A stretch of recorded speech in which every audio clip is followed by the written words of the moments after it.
Thank you so much for a warm welcome, as usual. Good afternoon to our audience. I think you've had a great, very action-packed day already so far. We promise to keep up the momentum here on this panel. I think this is a much-awaited session, truly. A topic that touches everyone's lives here. Of course, you are a very esteemed audience from the finance sector, and our experts today are going to take us through what it really means to be the digital CFO, through all the transformation we're seeing taking place on a global scale and very much right here with all our Bharat initiatives. Our panel of experts are going to tell us what it means truly, what are some of the shifts that we're seeing, and I'm sure by the end of the session leave you with some great takeaways. Please interact with us throughout the session. We'll get mics across to you. This is very much a session for all of us here in the room. So whilst I have a few questions, you do too. So let's do this together. On that note, gentlemen, welcome. Good afternoon. Thank you all so much for being here. Just to get the conversation kick-started, I'd love to understand in a quick line or two from each of you, how do you see the role of the CFO evolving? How has it already evolved today as we see it? Of course, we're looking, especially in the context of a very rapidly digitalizing Bharat, very much the theme of our entire summit today. So in this context, how is the role of the CFO moving forward? Anooj, would you like to kickstart? Yeah, I can. Yeah, great. Good afternoon, everyone. If I sum up my views on the role of CFO in today's economy across organizations, it's the one who truly takes care of the house, right? What is right, what is wrong, while every employee is responsible for it, but somebody who has an overarching view on the financials, the security, the good health checkup of an organization, it's a CFO. But increasingly what I'm seeing in the market when I represent Oracle, I'm seeing CFOs cultivating a culture of not just financial prudence, but also a culture of driving security from all aspects of an organization, whether cyber, whether physical, whether financial. I think that role which CFO office has been playing historically is becoming more and more important every passing day. That's my view. Wonderful, thank you. And we're going to deep dive a lot more into the security aspect. But before that, Dhaval, let's get you in on this. Thanks, Devina. I think, to understand what has changed, I mean, I'll just say one sentence about what hasn't changed first. What hasn't changed in the last 20 years is that CFOs are still the guardians of a balance sheet and the financials of the company. And that is the core that still remains protected. What has changed is how do you do that? The approaches of how do you still remain the guardian of your balance sheet or your P&L or the sustainability of the company. But in many ways it has changed on how you do it in today's world because of all the volatility we see. So in that context, the CFOs have started to become a lot more of digital transformation leaders. They've started to become a lot more focused on even driving growth. And one of the things that I've seen more recently is that CFOs have a very strong capability to be dispassionate about anything they look at. They can objectively evaluate things. So more and more business leaders and CEOs take CFOs as advisors, because they can keep the emotions and passions out of any business initiatives and look at it objectively and say whether it makes sense for us for the long term to play or not. So I think those are the few things that have gotten added over the past few years, in my opinion. Thank you so much. Narayan? Yeah, so I would say that CFO has moved from the controller to a catalyst role, where earlier or even now we are responsible for doing the controllership functions of maintaining and ensuring our balance sheets and P&Ls, treasury and taxation.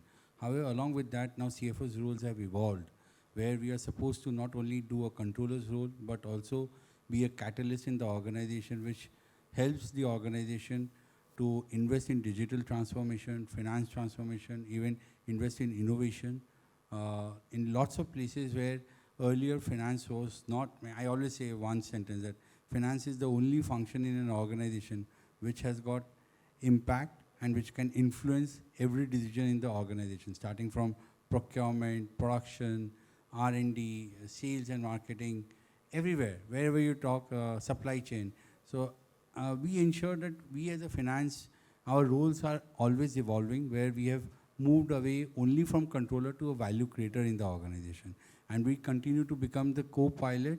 We are required to ensure that we become a co-pilot to not only the CEOs, but the whole organization and the CXOs in the organization. Thank you. Absolutely. Jitendra, Yeah, I think, CFOs as co-pilots? Yeah, co-pilots, and more so I think I see the change twofold with the digital boom, as he said.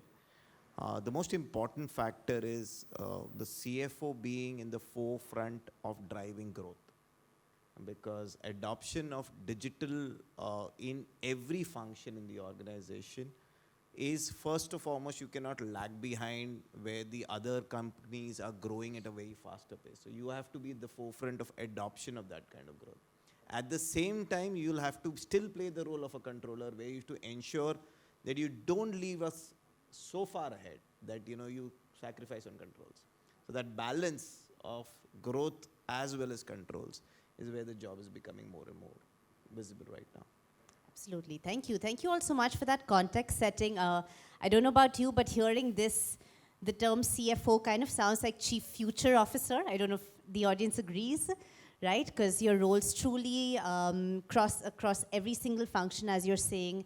You're taking in mind the overall transformation of the organization, not just your roles. Narayan, let's get some more thoughts from you here. How are you seeing the CFO today as the Chief Future Officer? A little more insight into how you're really driving that transformation that we're talking about. Yeah, thanks, Devina, for that question. It's a good question. So first of all, CFOs being Chief Future Officer, it's not just playing with the words. It's actually what the CFO's roles have required to be changed to become actually Chief Future Officers. It's the demand of the role where now we have to work towards Chief Future Officers. So one of the points which out of 3, 4, one which would be very clear is that now roles have moved from hindsight to foresight. Earlier we were looking more into what has happened, about the evaluation, performance management, all about at the hindsight. After the event has happened, we used to look and monitor the performance and find areas of improvement. Now we are looking for the foresight. Now CFOs are required to foresight, not only anticipate the revenue growth, not only anticipate the P&L and balance sheets of the organization, not only that, but even participate and help the organization to find opportunities to grow, to find opportunities where there are under-penetrated geographies or under-penetrated therapeutic areas, or like I'm in a pharma company, new therapeutic areas where we can participate and fund the innovation. So CFOs have moved significantly from hindsight to foresight. That is one. Second, Chief Financial Future Officer, if you ask me, we are in most of the organizations, I can say that we are in the forefront, or we are at the cusp or at the center of transformation. Usually in most of the organizations, the transformation begins with finance, where we look into P2P, O2C, R2R processes getting automated. We bring lots of RPAs and solutions into our day-to-day work. I remember in one of my organization, once we moved and we started driving the process of transformation and simplifying and automating the work.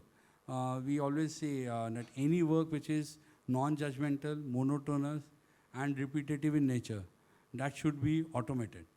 And with that clear project, with that clear philosophy, we were able to identify not less than around 70 odd areas within finance which we could find out to automate.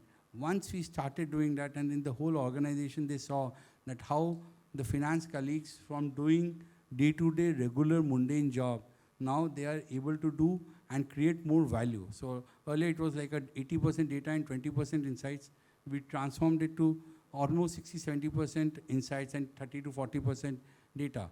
Then the whole organization, even I remember HR, supply chain, many of our colleagues in my other CXOs, they started looking at adopting those practices, saying that how can we transfer our functions also.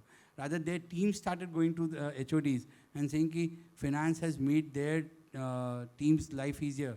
Why can't we make our life easier? So, as Chief Financial Future Officers, we are usually the cusp of any digital transformation or automation journey.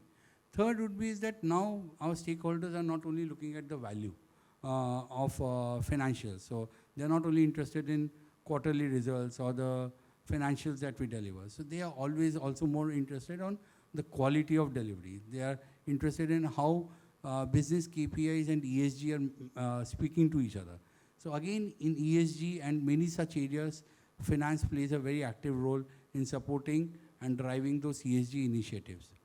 So last but not least, I would like to say CFOs are now people who are not only balancing books, but they are balancing innovation with impact. They are balancing growth with goodness, and they are balancing performance with purpose. Thank you. Wonderful, thank you. You know, hearing this though, I must ask at this point, seeing how the role of the CFO is truly cutting across all functions, surely there's all kinds of management level challenges as well, right? New challenges that perhaps as a CFO, as a finance function, you haven't even faced previously. We are here on this panel to talk about the entire Bharat vision. So Dhaval, maybe you can start to give us a little insight into some of the challenges that CFOs are facing. Let's look at tier 2, tier 3 towns as well. And ultimately, how is tech being an enabler to address some of these challenges?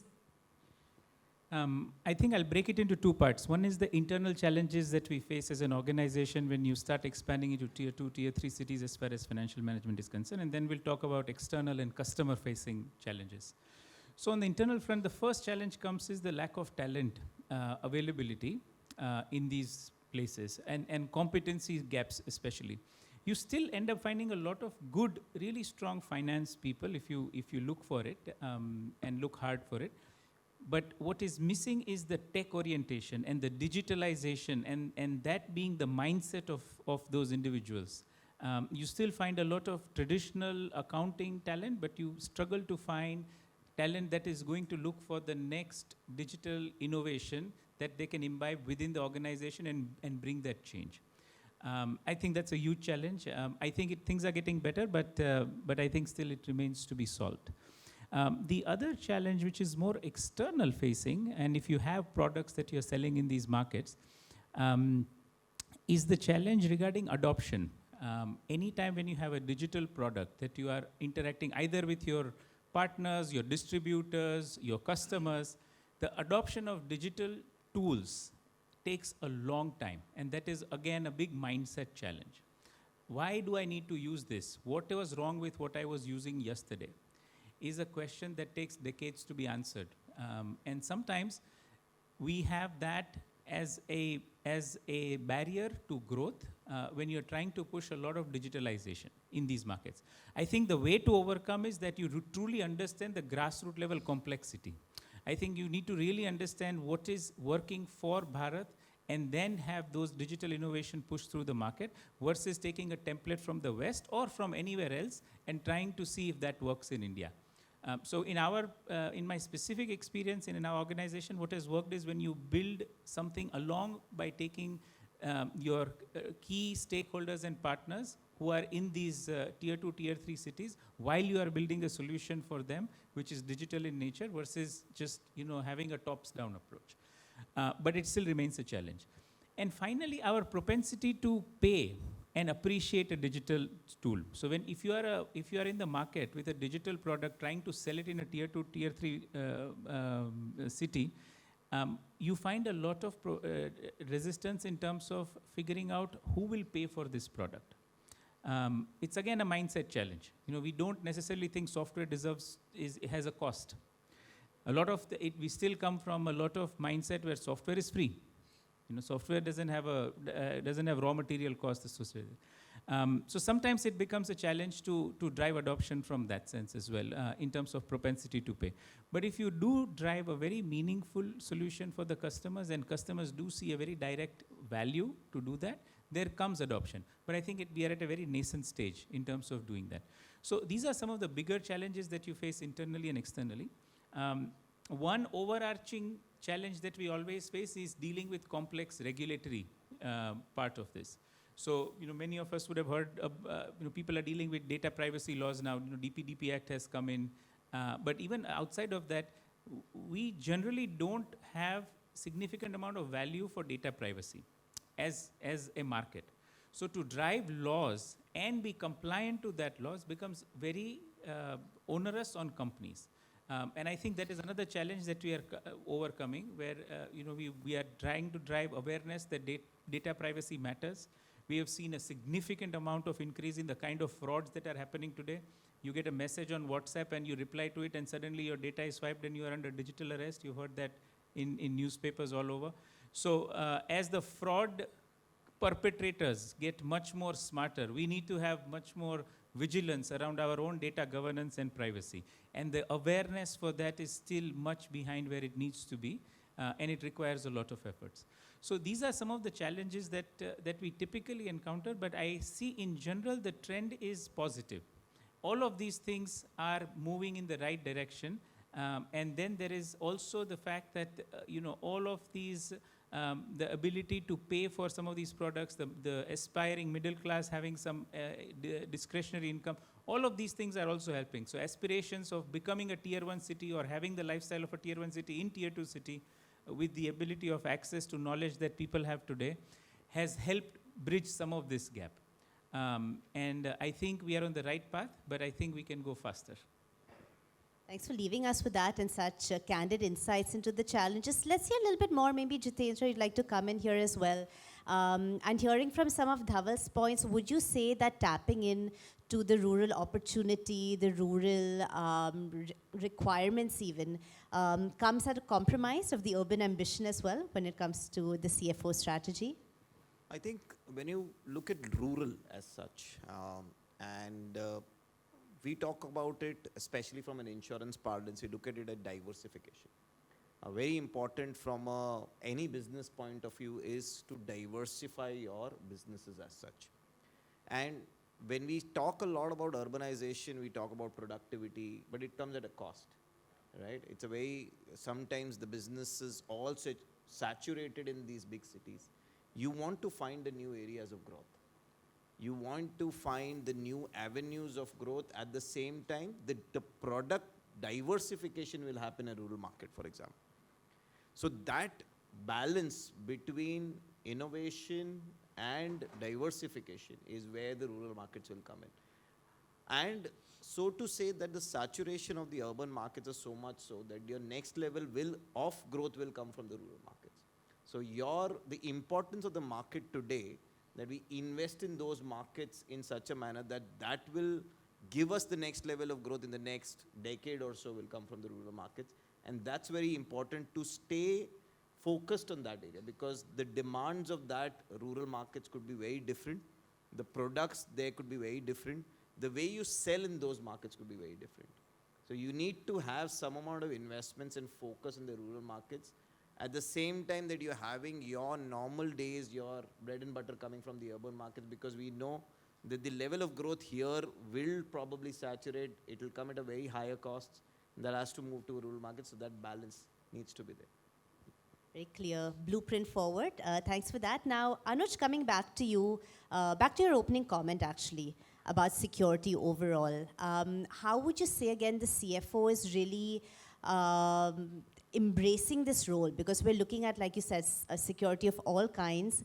We're looking today at a world where every single data breach could completely make or break an organization. So again, how is the CFO coming in here when we're looking at this very big and very real challenge of security and data resilience?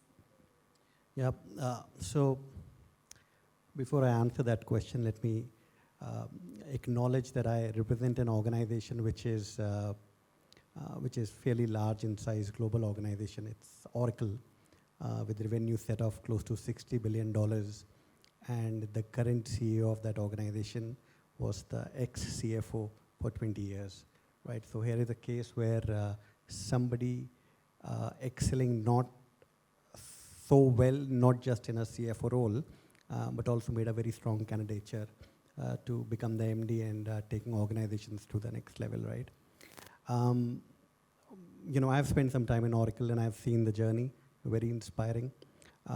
And coming back to India, one of the largest banks in India also have a MD right now who is the ex-CFO, HDFC Bank, Mr. Sasi Jagdishan, if you all track him, right? So there have been umpteen cases where the housekeeper role is done so well by the CFO over time that the person becomes a natural successor to the MD role in many such organizations. Just two examples I gave.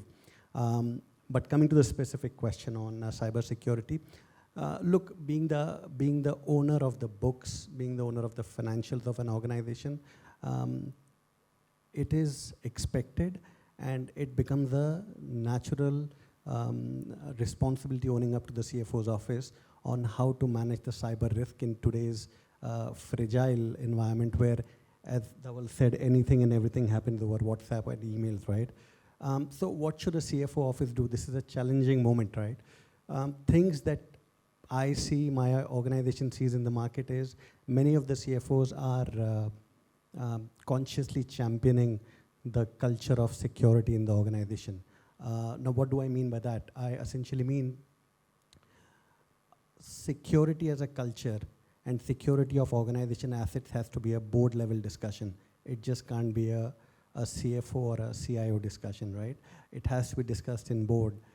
There have to be investments in infrastructure to make sure that the data aspects of an organization are secure. The larger consensus between a CFO, a CIO, a Chief Information Security Officer has to be there so that data security becomes a part of business strategy of the organization, right? Another thing which we see in the market is CFOs are increasingly playing a very active role in organizations adopting best of class secure cloud platforms, right? Many of you in the audience would know that the world is moving towards adoption of cloud, and cloud by the very nature is inherently far more secure, end-to-end encrypted, and the human interference in the systems become much lesser, right? So adoption of these systems within the organization and touching the financial systems also becomes a very crucial aspect of a CFO's role, which we see them playing. The third thing which I see in few of the cases which catches attention is the fact that cyber risk is increasingly becoming part of financial planning of an organization, right? Nobody wants it, but if the systems are hit by a fraud or a cyber attack, is there a coverage for the organization, right? Increasingly, CFOs are thinking in that direction and taking proactive and better cover, right? Driving the culture of cybersecurity where employees are given the right trainings, where the leadership messaging are happening at all levels is something I see CFOs playing a very crucial role. And this is going to increase in time to come. Wonderful. What would you say are some of those trainings? This question is open for the entire panel, actually. What are some of the digital skills? These could be connected with emerging technology. These could be very specific to your organizations. But what are some of the skills that you would say the finance function must look at today to really be prepared for all of this, whether we're looking at security, we're looking at overall digital transformation, but how does the finance function upskill and reskill, let's say? Just a few thoughts, maybe Anooj, you could continue with that. Yeah, absolutely. Look, so, AI, ML is the flavor of the town. Everybody talks about it, right? But the specific use cases of AI and ML in identification of threat and protection of that threat, how do you see an abnormality in the spends of the organization, right? There are AI algorithms which work on it, right? How are the other use cases like credit ratings, right? Credit scores. How well are the employees inculcated on that, right? And third and most important thing, very basic things like not to respond on things which coming to you from unaccounted sources, right? These are things which I've seen often are said, but not followed very closely on the ground, right? And a classroom training or an online course once in a year may not be sufficient really to drive that discipline. But these things have to happen on a quarterly basis because one such error by any employee of an organization can result in, sharing of any kind of information or any kind of financial loss to the organization. Yeah, so these are the things which organizations are doing. I mean, I represent a tech company, and we spend good amount of time on such info security trainings so that our data stays intact and nothing goes in wrong hands. Gentlemen, yeah, please, Dhaval. Just to add, I would say there's no one particular word for this skill, but the one skill that I really look for when I'm hiring senior finance leaders to be digitally oriented is that how quickly they can look at a business problem and see which digital tool or technique is the best way to utilize to solve the business problem. And it's very important, because I'm not looking for somebody who can talk to me in Gen AI language, or I'm not looking at somebody who knows all the tools. I'm looking at somebody who first understands what is the business problem I'm trying to solve, and then relate it with the tool. You know, because what I see, and we have learned this through some experiences, is that sometimes there's a FOMO in the industry. Everybody is doing AI, so let's put up a chatbot. Let's use something which is fancy to use. We create these things, and then they create more complexity rather than the solution, because we never really tied it with the original business problem that we were trying to solve. So I really look for that skill in people who can say that, okay, what is the end goal of what we're trying to do, and then look at the technology, and we can teach the technology part, because there's so many techniques and tools and classroom trainings available now. But we can't teach that skill where people focus on the business problem and then figure out the technology versus going the other way around. So that mindset is very important, and the skill that I specifically look at when I look at the leadership level hiring in finance. Thank you. Narayan?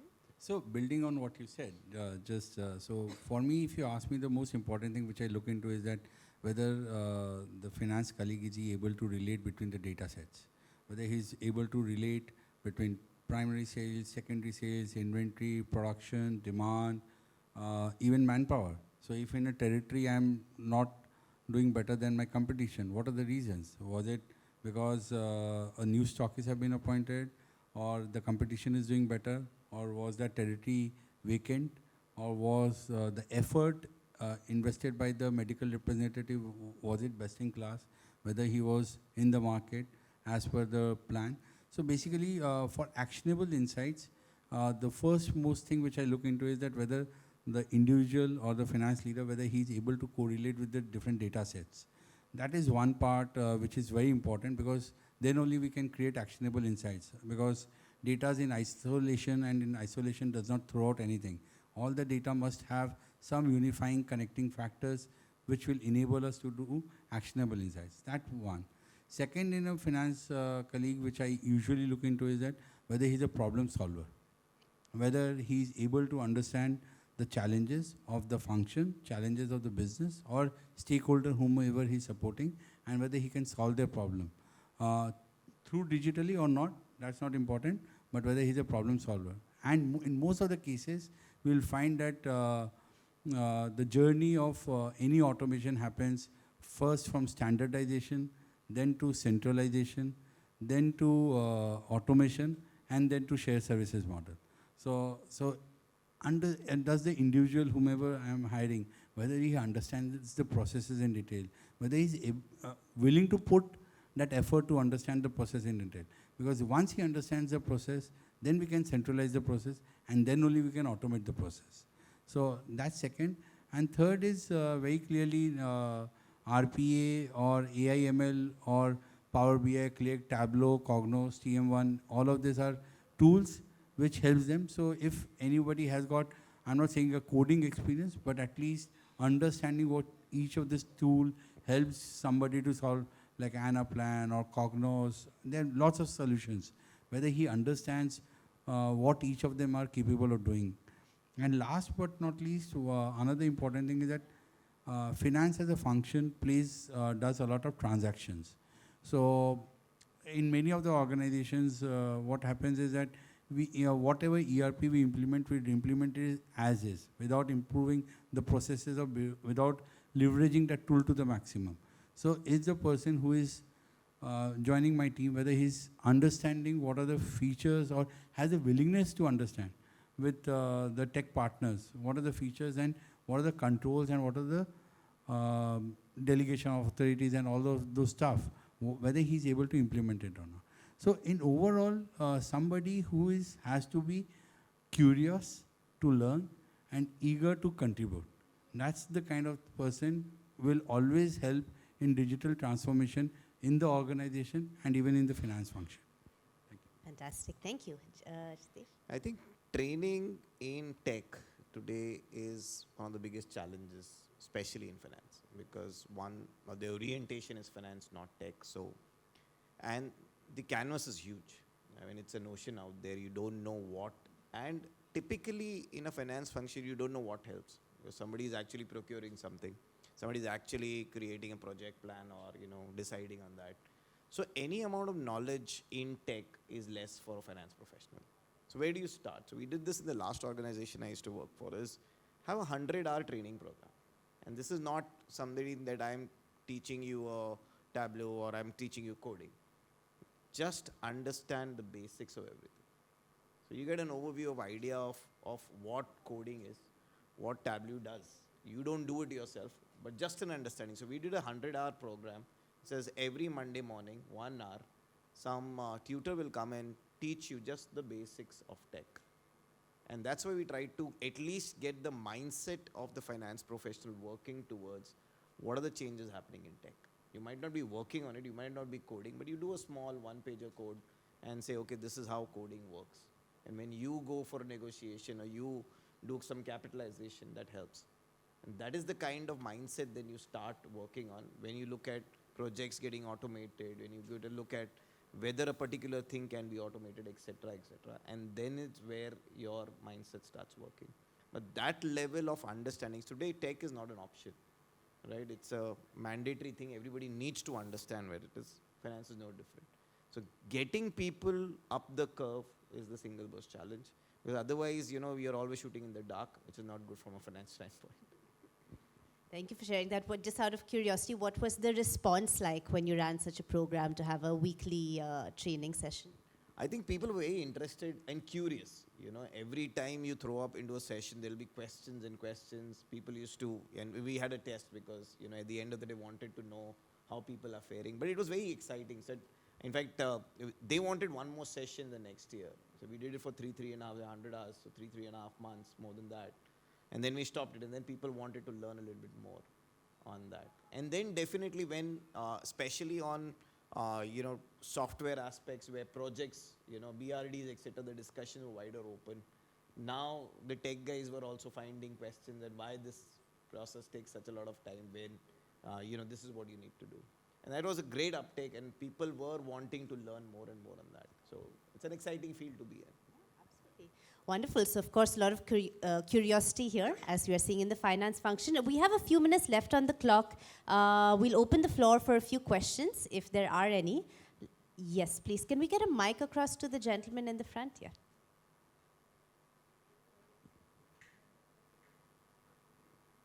If your question is for any one of our panelists specifically as well, you can mention that, please. Yeah, so anybody and everybody can answer that question.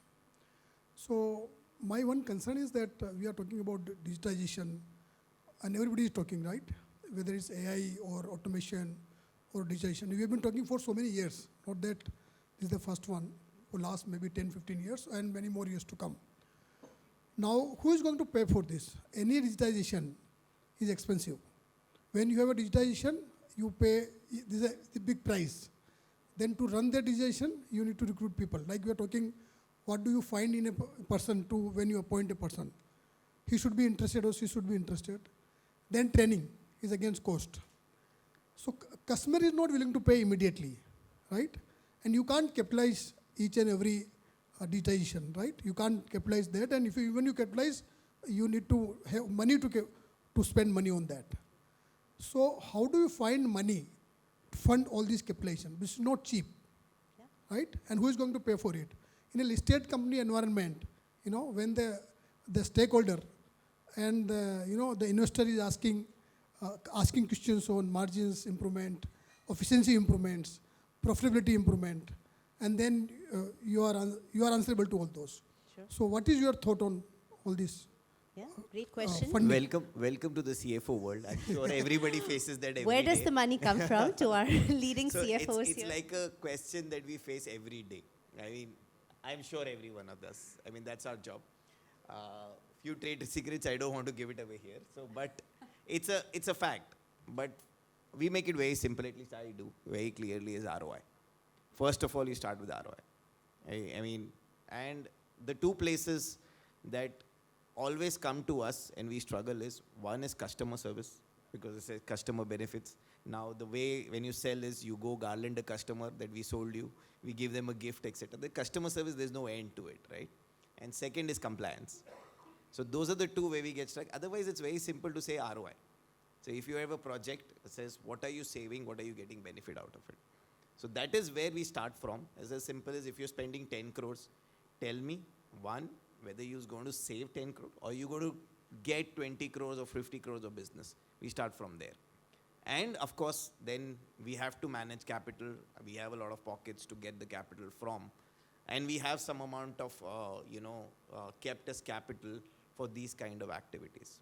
But barring the two, as I said, customer service, there's no end. You can do tens or tons of things and spend another money, then we have to stop the nays. The customer service, hum nahi karenge. Second is compliance. But compliance also, digitization helping in automating controls is a big one.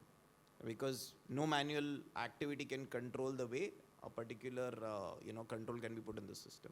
Otherwise, ROI is the best way. When anybody comes to the project, says, give me the ROI, you save 20 people, you save 100 people, you say, okay, next 5 years that cost will be recovered. We look at that, make that entire analysis and come to you. That becomes simple. So building on what you said, ROI is one, but many of these digital projects don't pay back in first year. And there is enough and more evidence which shows that in long run, digitalization helps you to perform much better.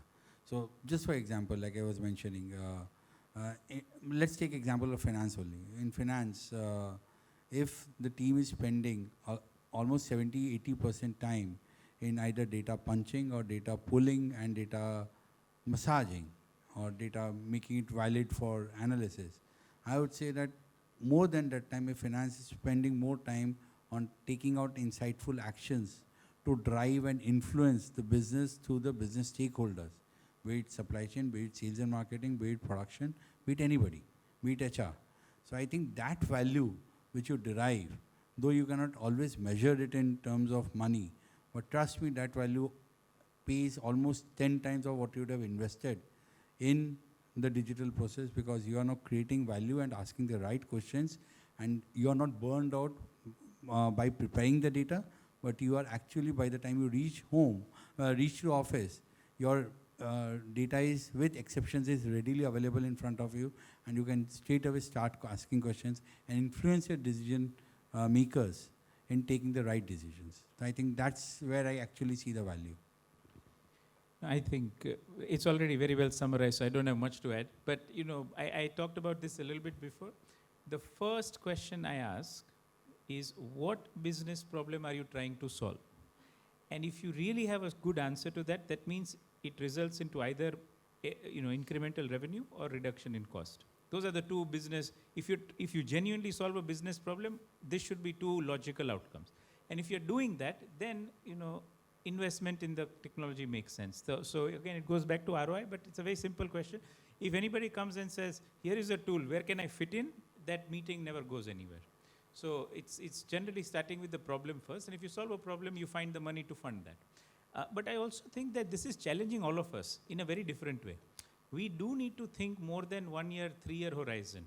Because some of these investments, like he said, it takes 5, 10 years to do, but we have to do it today. There is no way out, because if we don't do it, it's a sustainability. It becomes a sustainability issue rather than an ROI issue. So it is challenging, and there is no perfect answer, but it is always good to have that little bit more longer horizon and see how we can fit in if the industry demands to have some kind of a disruption as far as digitalization is concerned. Well, I am always on the other side, representing Oracle, and I'm so glad, I got a different perspective. Actually, you should be answering this question, rather than Yeah. CFOs answering. How do you justify the kind of investment you are expecting from CFOs? Absolutely. Look, all of what they said is actually seen in real life. Let me be very humble to accept it. I think the discussions start with an ROI, and that's an expectation not just of a CFO. It's an expectation of the IT head, CIO, It's the expectation of the MD as well and the board, depending upon the size of the spend. But yes, in today's time, as you rightly asked in your question too, board ask for profitability metrics, spend metrics. Any spend, big or small, has to go through a very strong filter of my fellow panelists as well as CIOs and MDs. And unless and until that benefit statement in the ROI bit is not clearly coming out, we have seen umpteen projects getting stuck at different levels. So yeah, it's about the value that comes to an organization. One connected So question. I'm so sorry, actually our time is up. I know, actually you've been such a great and very participative audience. Some of our speakers might be here post the session. Please do take it offline. I'm sorry, we have a lot more in store for you. So gentlemen, I think we'll have to wrap it here. Thank you so much. I think you've left us with some great food for thought. Clearly a lot more questions coming your way about the definition really of the next gen CFO in Bharat's digital economy. It's been truly a pleasure. Thank you for sharing all your insights. Do interact with our audience if you can after the session. Thank you once again. It's truly been a pleasure. Thank you. Thank you.